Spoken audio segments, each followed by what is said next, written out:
1421, the birth of Henry VI of England, a pivotal moment in medieval history. On December 6, 1421, the birth of Henry VI at Windsor Castle marked a moment of profound historical significance for England and Europe. As the son of the celebrated warrior King Henry V and Catherine of Valois, Henry VI was born into a kingdom at the height of its power during the Hundred Years' War. His father's legendary victories, particularly at Agincourt of 1415, and the Treaty of Troyes, 1420, which recognized him as heir to the French throne, had positioned England as a dominant force in medieval Europe. Henry VI's birth was seen as a divine blessing and a symbol of dynastic continuity, securing the future of the Lancastrian line. Yet, the promise of his birth would give way to challenges and upheaval. Following the untimely death of his father in 1422, Henry VI inherited two crowns, England and France, as an infant, leaving the governance of both kingdoms in the hands of regency councils. His personal weaknesses, including a lack of political acumen and debilitating mental instability, would later contribute to the collapse of English dominance in France, widespread domestic unrest, and the outbreak of the Wars of the Roses. Let's explore the historical context surrounding Henry VI's birth, the impact of his inheritance on the dual monarchy, and the legacy of his reign, a period marked by both triumph and tragedy in medieval history. England in 1421, context and ascendancy. The early 15th century was a period of English ascendancy in the Hundred Years' War, a dynastic conflict between England and France that had begun in 1337. By 1421, England, under the leadership of Henry V, had achieved unprecedented success. Henry V's military victories, most notably the Battle of Agincourt in 1415, had established him as one of the greatest military leaders of the medieval era. This victory, achieved against overwhelming odds, not only boosted English morale but also paved the way for further conquests in Normandy and northern France. The Treaty of Troyes, signed in 1420, was a diplomatic triumph that formalized Henry V's claim to the French throne. Under the treaty's terms, Henry V married Catherine of Valois, the daughter of the French king, Charles VI, and was named as Charles's successor.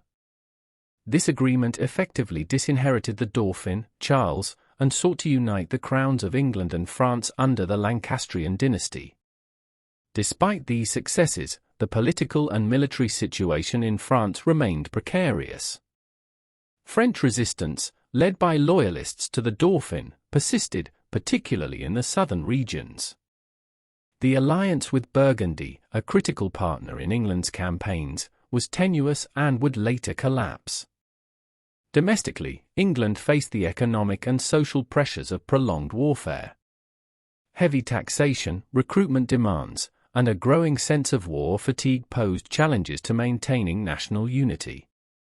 Against this backdrop, the birth of Henry VI was a moment of hope and celebration.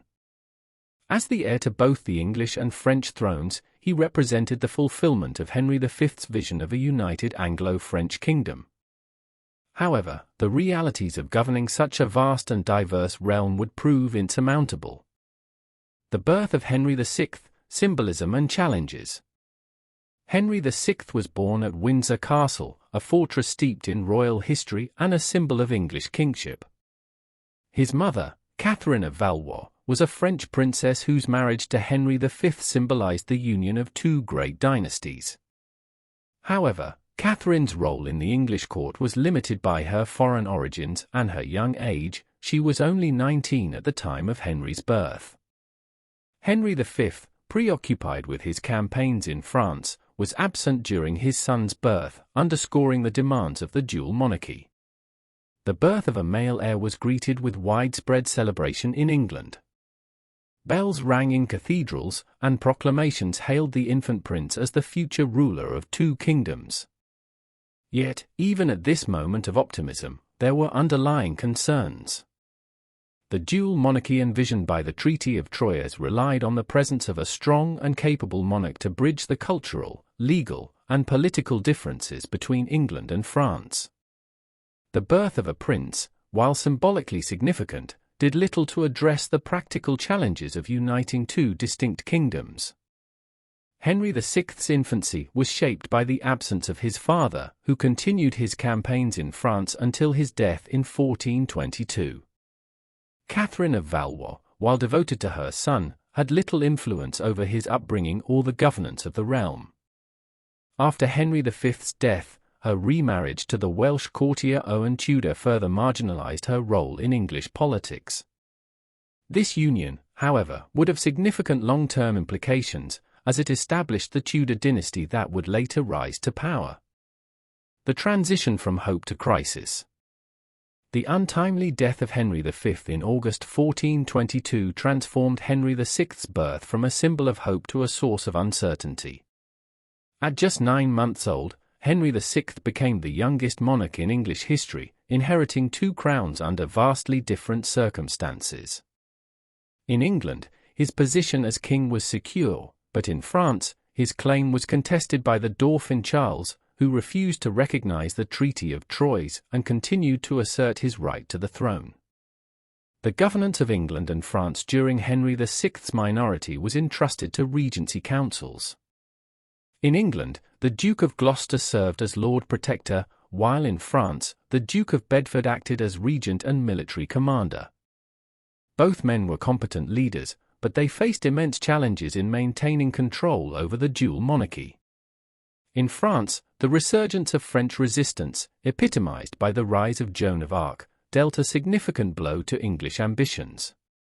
Her leadership galvanized French forces, leading to key victories, including the lifting of the Siege of Orleans in 1429 and the coronation of Charles VII at Reims. Domestically, England faced its own difficulties. The Regency Council struggled to balance the competing interests of powerful noble factions, creating tensions that would later erupt into open conflict. Henry VI, shielded from these political realities, grew up in an environment of courtly intrigue and rivalry. His education, emphasizing piety and scholarship, prepared him for a life of devotion rather than the demands of kingship. The reign of Henry VI, weakness and decline. Henry VI's reign, which began in earnest after his majority in 1437, was characterized by a series of failures that undermined the Lancastrian dynasty. His personal weaknesses, including a lack of decisiveness and debilitating mental instability, made him an ineffective monarch. These deficiencies were compounded by the loss of English territories in France and the emergence of domestic unrest. The collapse of the English position in France was a defining feature of Henry VI's reign. The Treaty of Arras, 1435, which ended the alliance between England and Burgundy, marked a turning point in the 100 Years' War. Without Burgundian support, English forces were unable to sustain their campaigns, and by 1453, all English possessions in France except for Calais had been lost. The end of the war marked the failure of the Lancastrian vision of a dual monarchy and dealt a severe blow to English prestige. At home, Henry VI's inability to manage noble rivalries led to the emergence of powerful factions that vied for control of the government. His marriage to Margaret of Anjou in 1445, intended to strengthen alliances with France, instead deepened divisions. Margaret's assertiveness and influence over the king alienated many nobles, particularly those aligned with the Duke of York, who emerged as a rival claimant to the throne. The outbreak of the Wars of the Roses in 1455 was a direct result of the political instability that characterized Henry VI's reign. The conflict between the Lancastrian and Yorkist factions plunged England into a period of civil war, with Henry VI's incapacity leaving him sidelined. His bouts of mental illness, including periods of complete catatonia, rendered him unable to rule, forcing Margaret of Anjou to take on a leading role in the Lancastrian cause. Despite her efforts, the Lancastrians suffered a series of defeats, culminating in Henry VI's deposition in 1461 by Edward IV of the House of York. Legacy, triumphs and tragedies. The legacy of Henry VI is one of contrasts. On the one hand, his reign saw the collapse of English power in France and the descent into civil war, marking the end of the Lancastrian dynasty. On the other hand, his contributions to education and religion reflect a more positive aspect of his legacy. Henry VI founded Eton College and King's College, Cambridge, institutions that remain enduring symbols of his commitment to learning and faith.